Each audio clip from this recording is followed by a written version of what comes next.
Yeah, this is the quiet backyard chicken coop.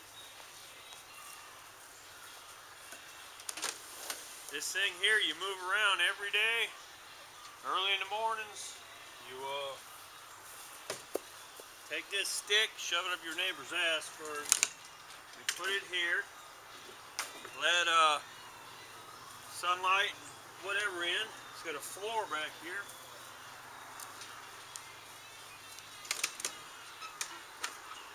You lower the floor, the chickens come down from upstairs. They graze on the grass and whatever there. It's got a watering system inside.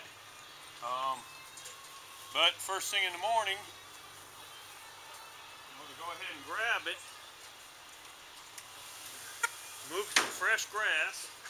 You want to do it before you let the chickens down because their feet get caught up if you don't. Move it, lower the ladder, they come down, they graze, they whatever. You got two waters here that you just have to fill the bucket about, depending on how many chickens you have, once a week. Twice a week if you got a whole bunch of chickens. A coop of this size will never have that many chickens in it. You'll have to do it twice a week. In the end's a nesting box. You just collect your fresh eggs every morning. And here we have some vodka. You refill the water system here. Now if you have to, you show your neighbor your ass. Sometimes you don't have to. It's total protection. It's got this fine wire that, you know, what we've experienced, a raccoon or a possum can reach in there, grab the chicken, and kill it through the cage and eat the chicken, most of it. When the flaps are lowered, he has no access to the chickens. They go up stairs at night, you pull the ramp up, they're totally safe. There's no way anything can get them once they're inside and got the floor up.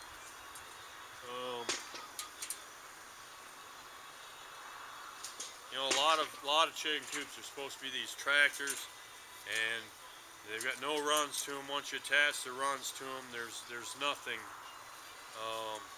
There's no way of moving it. This one here, the run is underneath it, so a quick tug in the morning. And you want to do it in the mornings because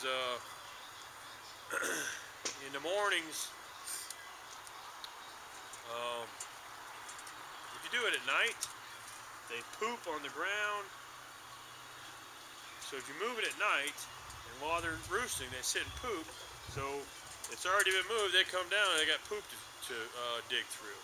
But if you move it in the mornings, they've already done all their pooping. You're moving it to a nice fresh spot. You let the door down. They come down and start eating grass right away. They always start eating grass right away. Now, we give ours scratch in the mornings. They have little troughs I put them in up on the, it's got 3 levels. I put it up on the mid level. And up on that level, when the chickens are up there picking at it, they tend to knock some down on the ground. Well, then the ones on the floor, they go ahead and pick that up. It cuts down on rodents, excess food for rodents to get a hold of, stuff like that. I also keep a feeder in it with a 24/7 buffet. You put your egg laying pellet in there, and that, depending on the amount of chickens and which size feeder you have, you know, that's every 2 days, every 3 days you'll fill that up. The scratch, I put a little 20-ounce bottle worth of scratch in every day, and depending on the chickens, I've got an 8-footer that there's 20 chickens in there, so I'll give them 2 scoops of that plus the all-you-can-eat. Now, in the evenings, this coop doesn't have it, but in the evenings, about an hour before, I'll open up the access door so they can come out. You want to do it about an hour before because, depending on what kind of yard you have, the more time you give them, the more mischief they'll get into. Say if you have a garden or you have flowers or landscaping, and you let them out, they like to dig in that stuff. And if you have them off and away from that and you let them out in an hour, and they only go so far, then they go back. But they don't have to be let out either. That's why it's got the bottom, and you move it every day. This one here can easily be moved by hand, even the smallest of child. I mean, no infants, although I do have a grandson. He does pull it around. He's very strong like his grandfather. Um, uh, what else? I don't know. I have Alzheimer's, so I forget what I'm doing. What am I doing besides picking my nose?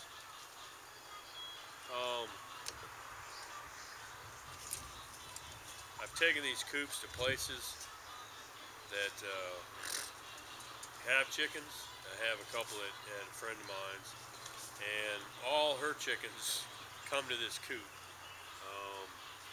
The watering nipples, the way they are, they come to get water, but we sit and watch them, and they'll go up in the coop just to check it out, and it's like a very nice resort spot.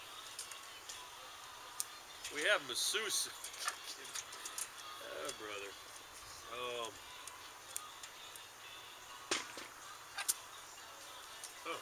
this is like a test run. That's why I showed my ass. No one should be seeing this besides me and Charlene. I'm really surprised the little red light hasn't gone off because the batteries were dead. But it keeps on ticking, I guess. And you probably can't even hear me. I'm saying all this and don't even pick up the volume. Who knows? We'll find out, I'm sure.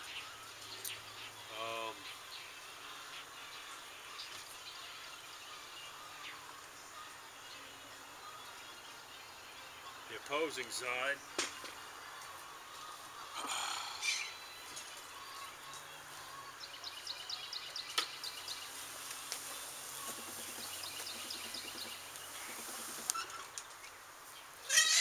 Got the same door as over there, and when you put it up, this one has an access hole so you can access the entire upper part.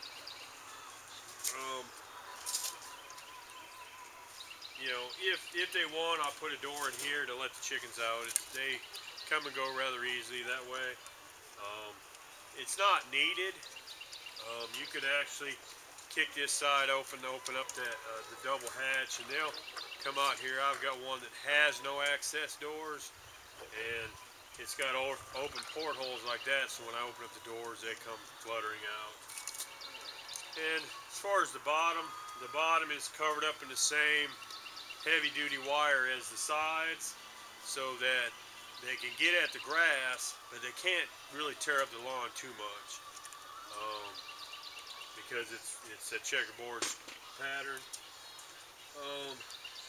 And say if you had a problem with a chicken down there, all you have to do is lift the chicken coop up, and you can get the chicken through the openings. This is my 900th chicken coop I've built. I've built them all over the world. I've been to Russia and built chicken coops. That was when I was a spy. I was a double agent, I was a spy, and a chicken coop builder.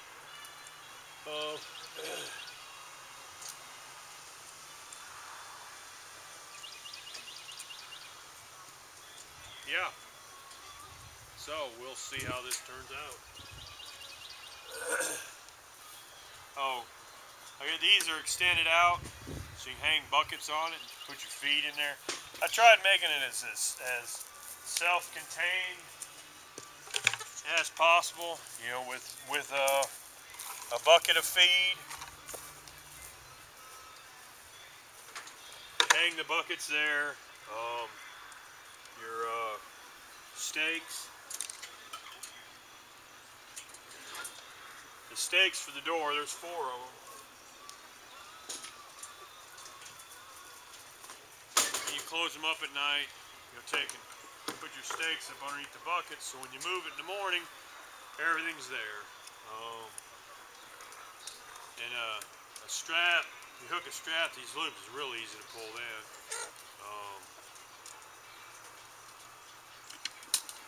But you can put a bucket off each end. One will be your scratch, and one will be your egg laying pellet.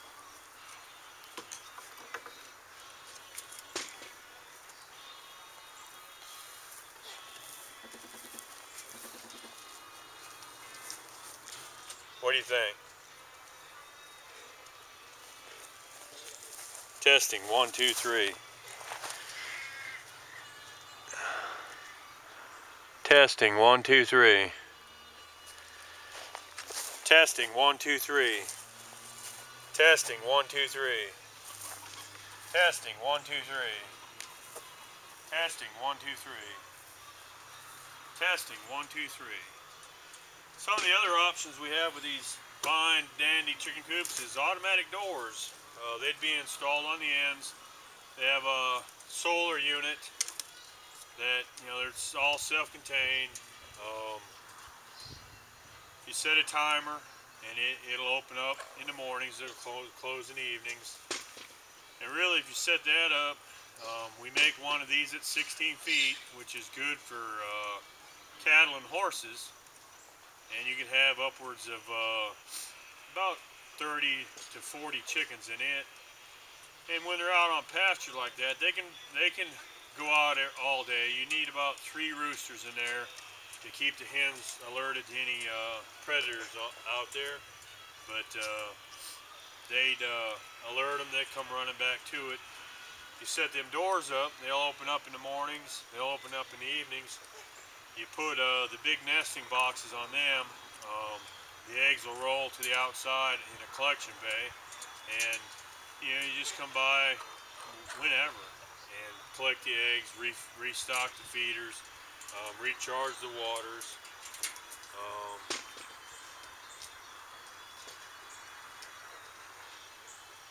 Yeah, testing 1, 2, 3. Testing 1, 2, 3.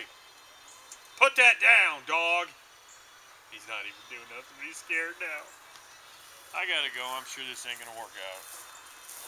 Love you anyway, Charlene. Love you.